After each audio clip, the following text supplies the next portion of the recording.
Tapi kalau non-muslim yang dia perkarakan, tidak ada pemaksaan apapun. Tatip-tatip yang dibuat itu berdasarkan kepada apa diketahui oleh komite. Jadi kalau ada persoalan, bicarakan di dalam internal. Jangan dibawa keluar, kemudian di framing, kemudian Sumatera Barat dijadikan sebagai objek bulian. Ini intoleran, di sini anti kebinekaan dan berbagai macam. Apa bisa itu dipertanggungjawabkan? Pernyataan-pernyataan seperti itu. Baik, iya.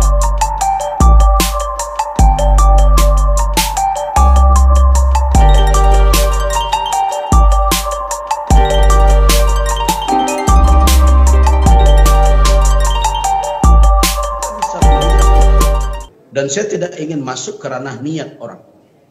Yang saya ingin katakan ada indikasi. Kenapa persoalan yang bisa diselesaikan secara internal kemudian dibawa ke masyarakat luas.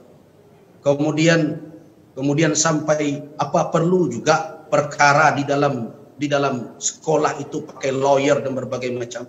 Iya. Apakah ini begini caranya wajah pendidikan kita?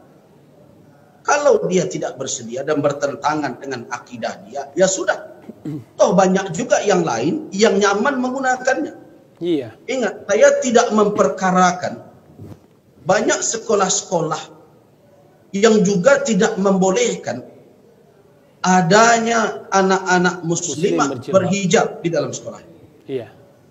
Apakah kita akan terus bergerak ke arah sana, kemudian kita saling berhadapan-hadapan? Bagaimana kerukunan akan kita bangun dengan cara seperti ini? Bagaimana kedamaian akan dibangun dengan cara seperti ini? Masyarakat Minangkabau sangat toleran dengan keberadaan umat beragama lain. Tetapi tolong dijaga. Jangan dilampaui pula batas sehingga orang Minang mesti bergeser pula dari prinsip-prinsip mendasar di dalam kehidupan mereka. Ini jangan dibawa-bawa dalam ranah yang lebih luas. Ya. MUI Sumatera Barat menghormati. Tadi saya katakan kepala sekolah, kami hormati proses penyelesaian internal. Tetapi kalau proses ini dibawa keluar dengan mempergunakan power, kekuasaan dan berbagai macam, ulama juga tidak akan diam. Nah, kita tidak ingin sampai ke tingkat itu ya. Baik. Kita tidak ingin. Oke. Tapi perlu kita ingatkan. Karena sebagian orang hari ini bertindak hanya berdasarkan kepentingannya saja. Yang pertama, kita tidak temukan indikasi pemaksaan. Jadi jangan di framing lagi ada memaksa-memaksa. Kami temukan bahwa pihak dari anak dan orang tua telah menyetujui tatib dari awal.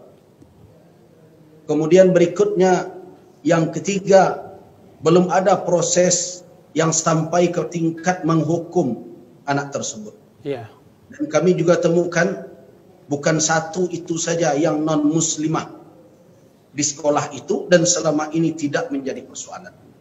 Dan berikutnya adalah sekolah tidak pula bersikukuh kalau seandainya anak itu menjawab bahwa ini adalah suatu keyakinan dia tidak mengakuinya, ya sudah, kan tidak dipaksa, cuma tetap menjaga tata kesopanan yang berlaku secara umum dan wajar. Perkara tatib itu adalah kesepakatan yang tentu lahir dari berbagai macam pembicaraan pihak sekolah dengan pihak orang tua dan berbagai macam dalam komite sebagainya. Nah, itu bicarakan dengan cara-cara yang lumrah dan lazim di dalam internal sekolah. Nah, saya meminta kepada berbagai pihak selama ini masih bisa kita lokalisir persoalan di dalam penyelesaian internal sekolah, kita percayakan. Tapi kalau ada pihak-pihak lain yang mencoba membawa keluar, MUI Sumatera Barat terus memantau perkembangan ini. Baik. Dan ada garis merah yang harus kita jelaskan.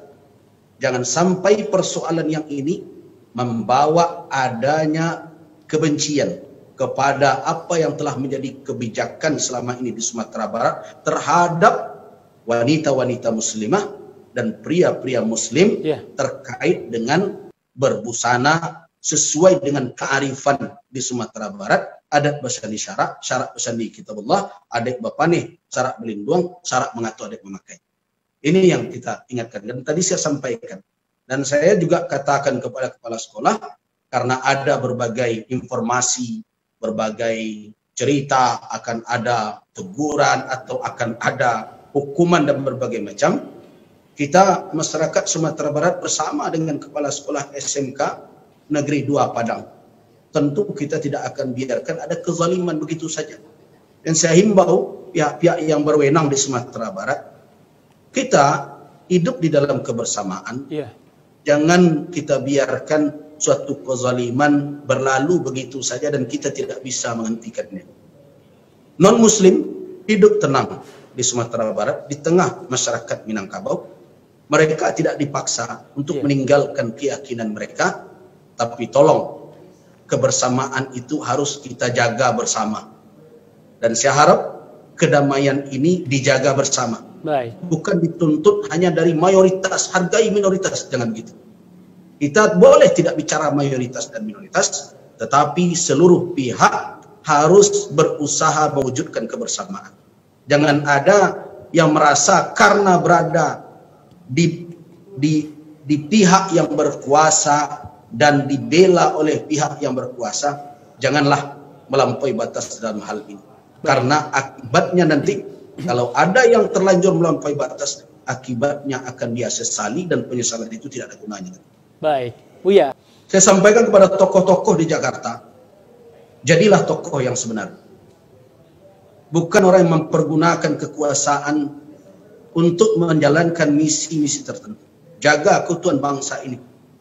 Dan saya sampaikan masyarakat Minangkabau semenjak dahulu adalah bahagian yang senantiasa menjaga keutuhan negeri ini.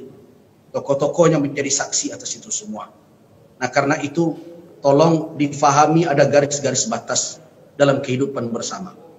Menutup aurat bagi muslimat, begitu juga bagi muslim, dan bagi muslimat dengan berhijab, itu adalah ketentuan yang telah menjadi suatu kesepakatan di dalam adat Minangkabau yang berlandaskan kepada syariat Islam. Kalau itu diganggu gugat atau malah ada yang mencoba untuk merusaknya, maka saya khawatir reaksi masyarakat Minangkabau di luar dugaan dari tokoh-tokoh di pusat itu. Jadi tolong jadilah tokoh sebenarnya. Proses sedang berjalan, jangan berkomentar apa-apa. Kalau mau tahu yang sebenarnya, silakan. Pintu Sumatera Barat terbuka. Kami para ulama Sumatera Barat siap untuk berdialog dengan siapapun. Dan saya yakin juga tokoh-tokoh Sumatera Barat siap berdialog dengan siapapun. Tetapi apa yang telah menjadi garisan di dalam kebinekaan kita bersama, bahwa Sumatera Barat dengan kearifan lokalnya harus tetap diakui sebagai bahagian dari kebudayaan nasional, dan jangan ada yang ingin mengeliminir.